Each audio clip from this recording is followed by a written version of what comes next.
ರಾಜ್ಯ ಸರ್ಕಾರದ ಮತ್ತೊಂದು ವಿವಾದಿತ ನಿರ್ಧಾರ. ರಾಜ್ಯ ಸರ್ಕಾರ ಮತ್ತೊಂದು ವಿವಾದಾತ್ಮಕ ನಿರ್ಧಾರವನ್ನು ತೆಗೆದುಕೊಂಡಿದೆ. ಸರ್ಕಾರದಿಂದ ಮತ್ತೊಂದು ಹಳೆ ಕೇಸ್ ರಿಓಪನ್. ದತ್ತಪೀಠ ಹೋರಾಟಗಾರರ ಮೇಲಿನ ಕೇಸ್ ರಿಓಪನ್.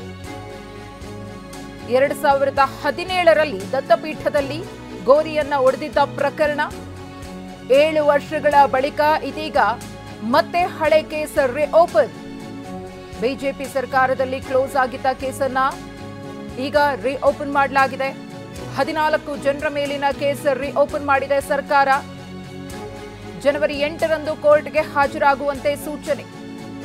14 ಆರೋಪಿಗಳಿಗೆ ಕೋರ್ಟ್ಗೆ ಹಾಜರಾಗುವಂತೆ ಸೂಚನೆಯನ್ನ ಕೊಡಲಾಗಿದೆ.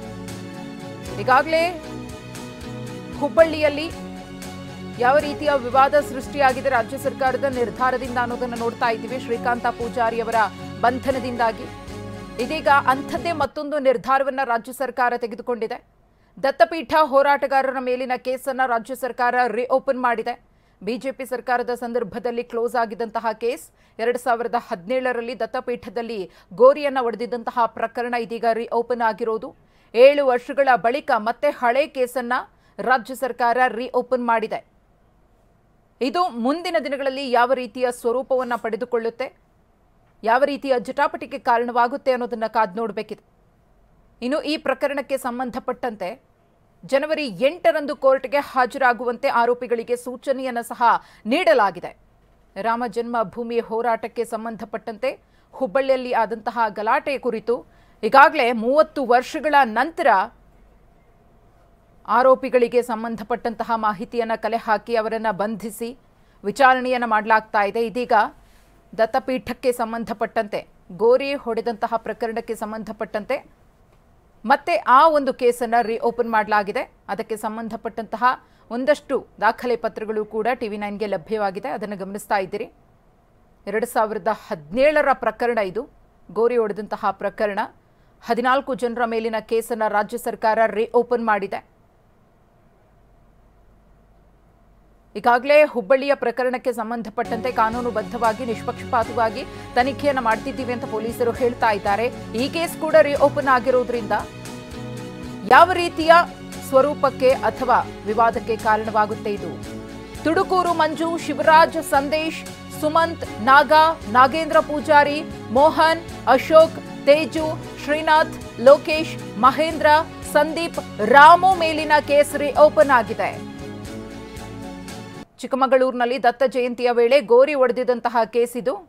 ಇನಾಮ್ ದತ್ತಾತ್ರೇಯ ಬಾಬಾ ಬುಡನ್ ದರ್ಗಾದಲ್ಲಿ ನಡೆದಂತಹ ಘಟನೆಗೆ ಸಂಬಂಧಪಟ್ಟಂತಹ ಪ್ರಕರಣ ಇದೀಗ ರಿಓಪನ್.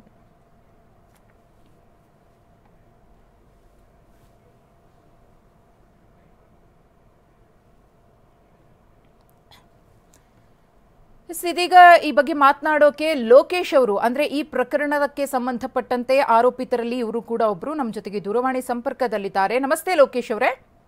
ಹೇಳಿ ಮೇಡಮ್. ಇದೀಗ ಸರ್ಕಾರ 2017ರ ಗೋರಿ ಹೊಡೆದಂತಹ ಕೇಸನ್ನ ರಿಓಪನ್ ಮಾಡಿದೆ. ಆರೋಪಿಗಳಿಗೆ ಕೋರ್ಟ್ಗೆ ಹಾಜರಾಗುವಂತೆ ಸೂಚನೆಯನ್ನ ಸಹ ನೀಡಿದೆ. ಏನ್ ಹೇಳ್ತೀರಿ ಸರ್ಕಾರದ ನಿರ್ಧಾರದ ಬಗ್ಗೆ?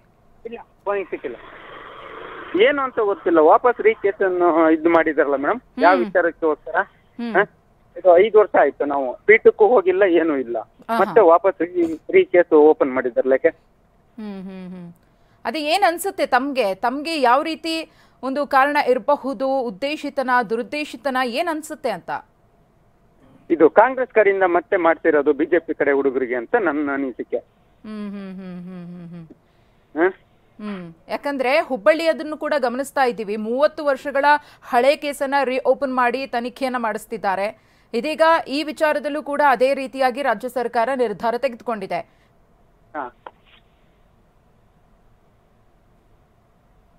ಹೇಳಿ ಮೇಡಮ್. ಅದೇ ಏನ್ ಹೇಳ್ತೀರಿ ಅಂತ ಲೋಕೇಶ್ ಅವರೇ? ಅದೇ ಮೇಡಮ್, ಯಾಕೆ ಅಂತ ರಿಓಪನ್ ಮಾಡಿದ್ದಾರೆ ಅಂತ ನಾವೇನು ಗಲಾಟೆ ಮಾಡಿಲ್ಲ, ಏನೂ ಇಲ್ಲ ಆ ವಿಚಾರ. ಅಂದ್ರೆ ಆಗ ನೀವು ಗೋರಿ ಹೊಡೆದಿದ್ದ ಪ್ರಕರಣ ಇದೀಗ ಮತ್ತೆ ರಿಓಪನ್ ಮಾಡಿ ಅದರ ತನಿಖೆಯನ್ನ ಮಾಡಿ ಸಂಪೂರ್ಣವಾಗಿ ಒಂದು ತಾರ್ಕಿಕ ಅಂತ್ಯಕ್ಕೆ ತಗೊಂಡು ಹೋಗಿ ಕೇಸನ್ನ ಸಂಪೂರ್ಣವಾಗಿ ಕ್ಲೋಸ್ ಮಾಡಬೇಕು ಅಂತ ಹೇಳಿ ಕಾರಣ ಇರಬಹುದಾ, ಅಥವಾ ಬೇರೆ ಏನಾದರೂ ರೀತಿಯ ಉದ್ದೇಶ ಇದೆ ಅಂತ ತಮ್ಗನ್ಸುತ್ತಾ? ಮೇಲ್ನೋಟಕ್ಕೆ ಬೇರೆ ಏನೋ ಉದ್ದೇಶ ಇಟ್ಕೊಂಡೆ ನಮ್ಮ ಮೇಲೆ ಮತ್ತೆ ವಾಪಸ್ ರೀಓಪನ್ ಮಾಡಿರೋದು ಕೇಸ್ ಇದು. ಕೋರ್ಟ್ಗೆ ಹಾಜರಾಗೋದಕ್ಕೆ ತಮಗೆ ಸೂಚನೆಯನ್ನ ಕೊಟ್ಟಿದ್ದಾರೆ. ಯಾರೆಲ್ಲ ಇದ್ರು ಅವರೆಲ್ಲ ಹಾಜರಾಗ್ತೀರಾ ಅಂತ? ಸೋಮವಾರ ಇದು 8ನೇ ತಾರೀಕು ನಮ್ಗೆ ಕೋರ್ಟಿಗೆ ಹಾಜರಾಗೈತೆ. ಇನ್ನು ಲೋಕೇಶ್ ಅವರೇ, ಅವತ್ತಿನ ಘಟನೆಯ ಬಗ್ಗೆ ನಾವು ಮಾತನಾಡೋದಾದ್ರೆ, ಗೋರಿ ಹೊಡೆದಂತಹ ದಿನ ಇದೆಯಲ್ಲ, ಅವತ್ತಾದಂತಹ ಹೋರಾಟ ಇದೆಯಲ್ಲ, ಅವತ್ತಿನ ಬಗ್ಗೆ ನಾವು ಮಾತನಾಡೋದಾದ್ರೆ ಏನ್ ಹೇಳ್ತೀರಿ ಅಂತ? ಅವತ್ತೇನಾಯ್ತು? ಅವತ್ತು ಏನು ಇಲ್ಲ ಮೇಡಮ್, ನಾವು ಹೋಗಿದ್ದು ಹೌದು, ಒಳಗ್ ನುಗ್ಗಿದ್ದು ಹೌದು. ನಮ್ಮ ಜಾಗಕ್ಕೆ ನಾವು ಹೋಗ್ಲಿಲ್ಲ ಅಂದ್ರೆ ಏನು? ಎಷ್ಟು ಜನ ಅವತ್ತು ಹೋರಾಟದಲ್ಲಿ ಭಾಗಿಯಾಗಿದ್ರು ಅಂತ? ಅವತ್ತು ತುಂಬಾ ಸಂಖ್ಯೆ ಸಖತ್ತಿತ್ತು, ತುಂಬಾ ಜನಸಂಖ್ಯೆ ಇತ್ತು. ಅದ್ರಲ್ಲಿ ನಮ್ಮೂರು ಅಂತ ನಾವು ಹೋಗಿದ್ದೊಂದು ಬ್ಯಾಚ್ ಅಲ್ಲಿ ನಾವು ಒಂದು 8 ಜನ ಹುಡುಗರು ಸಿಗಾಕಂತಷ್ಟೇ ಸಿಟಿ ಇದ್ರಲ್ಲಿ ನೋಡಿದಾಗ. ಓಕೆ, 8 ಜನ ನೀವು ಸಿಕ್ಕಾಕೊಂಡಿದ್ದು ಪೊಲೀಸರ ಕೈಗೆ? ನಮ್ಮೂರೇ ಒಟ್ಟು. ಎಲ್ರು ಅಲ್ಲಿ ಅವರೇನಾ, ಸ್ಥಳೀಯವಾಗಿ ಇರೋರೇನಾ ಅಥವಾ ಬೇರೆ ಬೇರೆ ಕಡೆಯಿಂದ ಬಂದವರ?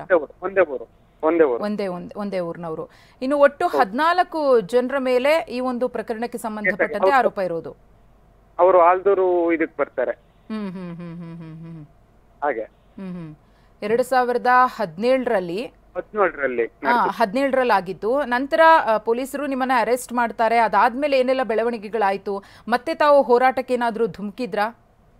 ಇಲ್ಲ, ಮತ್ತೆ ನಾವು ಧುಮುಕಿರ್ಲಿಲ್ಲ. ಮತ್ತೆ ಏನು ಕೂಡ ಆಕ್ಷನ್ ತಗೊಳ್ಳಿಲ್ಲ, ನಿಮ್ ಪಾಡು ನೀವಂತ ಇದ್ರಿ? ಅಷ್ಟೇ ಹಾಗೆ ಇತ್ತು. ನಾವು ಪೀಠಕ್ಕೂ ಹೋಗೋದು ಬಿಟ್ಟು, ಸ್ಟೇಷನ್ಗೆ ಹೋಗಿ ಒಂದು ಸೈನ್ಯಕ್ಕೆ ಬರ್ತಾ ಇದ್ದು, ದತ್ತಪೀಠಕ್ಕೆ ಹೋಗೋದು ಬಿಟ್ಟಿದ್ದು. ಈ ವರ್ಷನೂ ಹೋಗಿಲ್ಲ, ನಾವು ಹೋಗ್ಬೇಕಿತ್ತು ಮತ್ತೆ ಹಾಗೆ. ಹಾಗಾಗಿದೆ ಇದು ಕೇಸು. ಓಕೆ, ಧನ್ಯವಾದ ಲೋಕೇಶ್ ಅವರೇ TV9 ಜೊತೆ ಮಾತನಾಡಿದಕ್ಕೆ. 2017ರಲ್ಲಿ ದತ್ತಪೀಠದಲ್ಲಿ ಗೋರಿ ಹೊಡೆದಿದ್ದ ಪ್ರಕರಣಕ್ಕೆ ಸಂಬಂಧಪಟ್ಟಂತೆ 7 ವರ್ಷಗಳ ಬಳಿಕ ಇದೀಗ ಮತ್ತೆ ಹಳೆ ಕೇಸನ್ನ ರಾಜ್ಯ ಸರ್ಕಾರ ರೀಓಪನ್ ಮಾಡಿದೆ.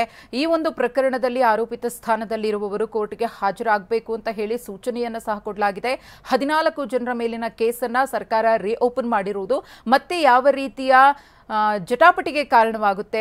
ಇನ್ನು ಈಗಾಗಲೇ ಹಿಂದೂ ವಿರೋಧಿ ರಾಜ್ಯ ಸರ್ಕಾರ ಅಂತ ಹೇಳಿ ಬಿಜೆಪಿ ಕಡೆಯಿಂದ ಮತ್ತು ಅನೇಕ ಹಿಂದೂ ಪರ ಸಂಘಟನೆಗಳಿಂದ ಹೋರಾಟವನ್ನ ರಾಜ್ಯ ಸರ್ಕಾರ ಎದುರಿಸ್ತಾ ಇದೆ. ಅದರ ಬೆನ್ನಲ್ಲೇ ಇದೀಗ ಈ ಪ್ರಕರಣದಲ್ಲೂ ಕೂಡ ಇಂಥದ್ದೇ ನಿರ್ಧಾರವನ್ನ ಮಾಡಿರೋದು ರಾಜ್ಯ ಸರ್ಕಾರಕ್ಕೆ ಯಾವ ರೀತಿಯ ತೊಡಕನ್ನ ತಂದೊಡ್ಡುತ್ತೆ ಅನ್ನೋದನ್ನ ನಾವು ಕಾದು ನೋಡಬೇಕಿದೆ.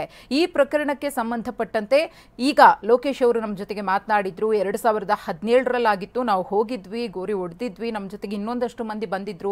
ಅದಾದ್ಮೇಲೆ ನಾವು ಕಾನೂನಾತ್ಮಕವಾಗಿ ಏನ್ ಶಿಕ್ಷೆಯನ್ನ ಅನುಭವಿಸಬೇಕಿತ್ತೋ, ತನಿಖೆಯನ್ನ ಎದುರಿಸಬೇಕಿತ್ತೋ ಅದನ್ನ ಎದುರಿಸಿದ್ವಿ. ನಂತರ ನಾವು ಆ ಕಡೆ ಹೋಗೇ ಇಲ್ಲ ಅಂತ ಹೇಳಿದ್ರು. ಆದ್ರೆ ಯಾಕೆ ಈಗ ಈ ಕೇಸನ್ನ ರೀಓಪನ್ ಮಾಡಿದ್ದಾರೆ ಅನ್ನೋದು ಅರ್ಥವಾಗಿಲ್ಲ. ಇದು ದುರುದ್ದೇಶದಿಂದಲೇ ರೀಓಪನ್ ಮಾಡಿರುವಂತಹ ಕೆಲಸ ಅಂತ ಹೇಳಿ ಲೋಕೇಶ್ ಅವರು ಕೂಡ ಆರೋಪವನ್ನ ಮಾಡಿದ್ರು.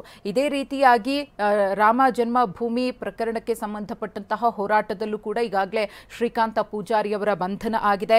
ಆ ಪ್ರಕರಣ ಕೂಡ ರಾಜಕೀಯವಾಗಿ ಸಾಕಷ್ಟು ಚರ್ಚೆಗೆ ಕಾರಣವಾಗ್ತಾ ಇದೆ. ಧಾರ್ಮಿಕವಾಗಿಯೂ ಕೂಡ ಸಾಕಷ್ಟು ಸಮಸ್ಯೆಗಳನ್ನ ರಾಜ್ಯ ಸರ್ಕಾರಕ್ಕೆ ತಂದೊಡ್ಡಿದೆ. ಕಾದ್ ನೋಡಬೇಕಿದೆ ಈ ಒಂದು ಪ್ರಕರಣ ಯಾವ ರೀತಿಯ ಸ್ವರೂಪವನ್ನು ಮುಂದಿನ ದಿನಗಳಲ್ಲಿ ಪಡೆದುಕೊಳ್ಳುತ್ತೆ ಅಂತ.